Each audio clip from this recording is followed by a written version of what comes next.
The American car market is a disaster, and adults are struggling with unfulfilling work and depression. I read an interesting article on CNN Business written by Chris Isidore titled, "If You Haven't Been Car Shopping in a While, Brace Yourself." According to the author, it's called sticker shock. Americans paid a whopping $47,612 on average for a new car in October, according to data from Edmunds. That's a jump of almost $10,000 from October 2019. The author said, "This means new car prices have risen much faster than most goods and services." The author referenced Ivan Drury from Edmunds as saying, "You'd be hard-pressed to find anything under $30,000 from an American automaker." Here are my thoughts.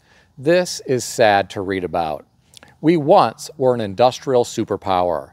We once manufactured cars people could actually afford.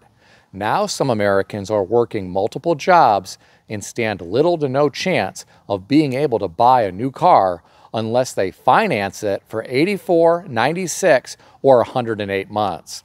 By doing so, they will likely end up in a negative equity position. They also get to look forward to expensive vehicle repairs since modern cars and trucks are very high-tech. To make matters worse, many consumers are helping make the owners of car dealers wealthier. When I say wealthier, I mean wealthier.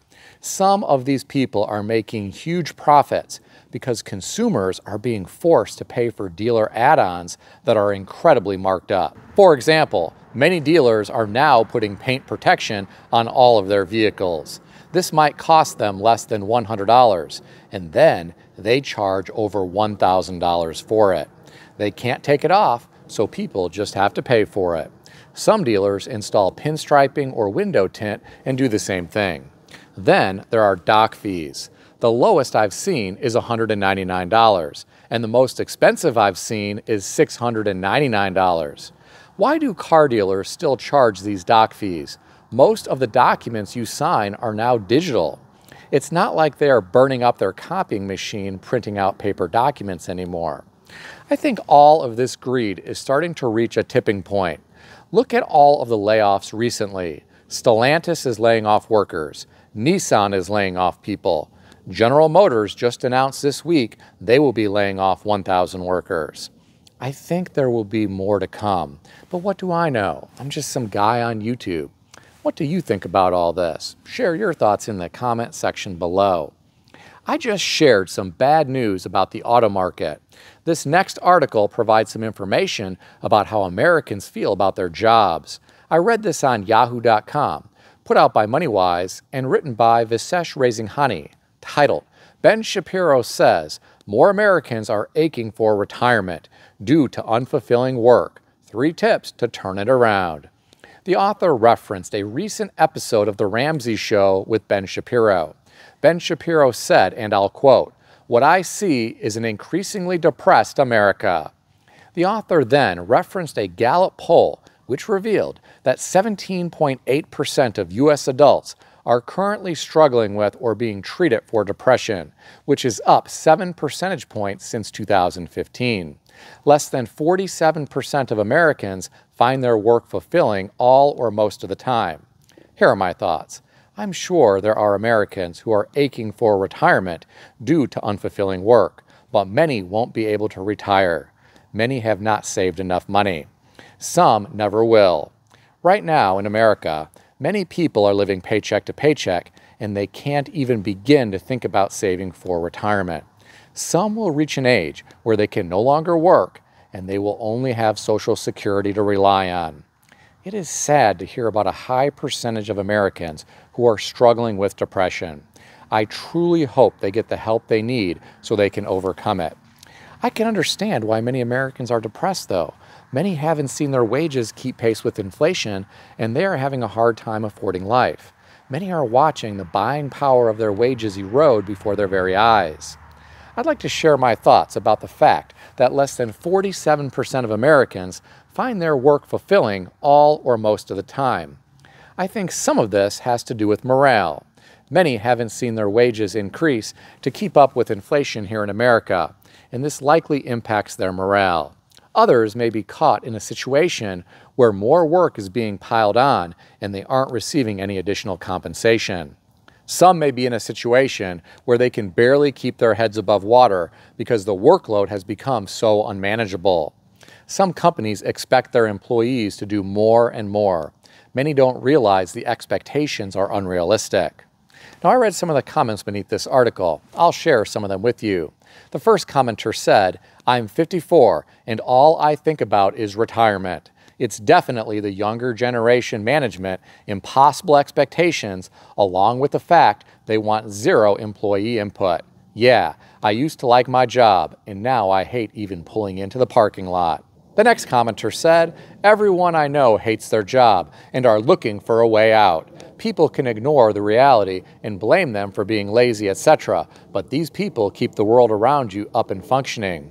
This, of course, is not sustainable, and our infrastructure will collapse if this cannot be turned around." Another commenter said, "In corporate America, you are micromanaged to death. You can show the company proof in black and white in their own reports that they use to make decisions, and they still don't care.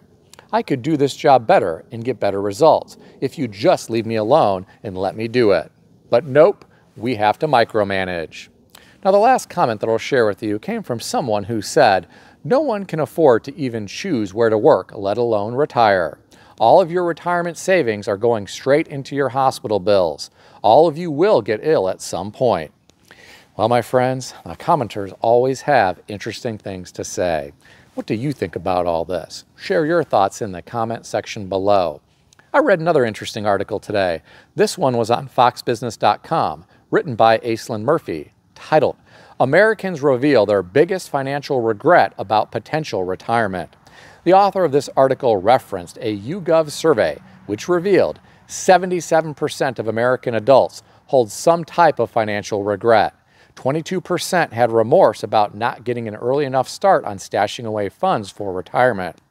The author went on to reference a Northwestern Mutual report, which found that U.S. adults have set aside $88,400 on average for retirement, which means they have an average of $1,370,000 left to save for retirement. Here are my thoughts. This is really frightening to me. This should be all over the news because we may have a humanitarian crisis on our hands in America at some point.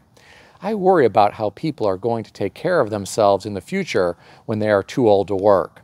Some may have family members who can care for them. Others may be able to share housing expenses with friends. Then there will be people who can't afford to live on their own.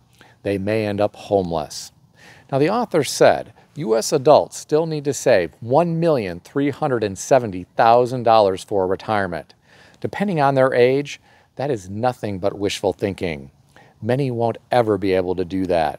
I'm not trying to be negative. I'm just being realistic.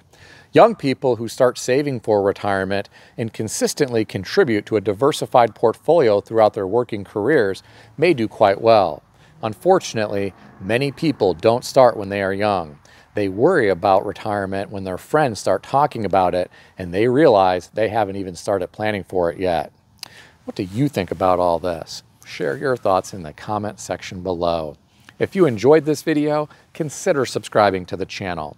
I want to extend a special thanks to everyone who has subscribed to this channel. I want to also thank all of my channel members. If you would like to become a channel member, there is a link in the description beneath this video. You can read more about the different membership levels. Please also check out some of the great books that I suggest you consider reading in the description below. I've included Amazon affiliate links to these books. As an Amazon associate, I earn from qualifying purchases.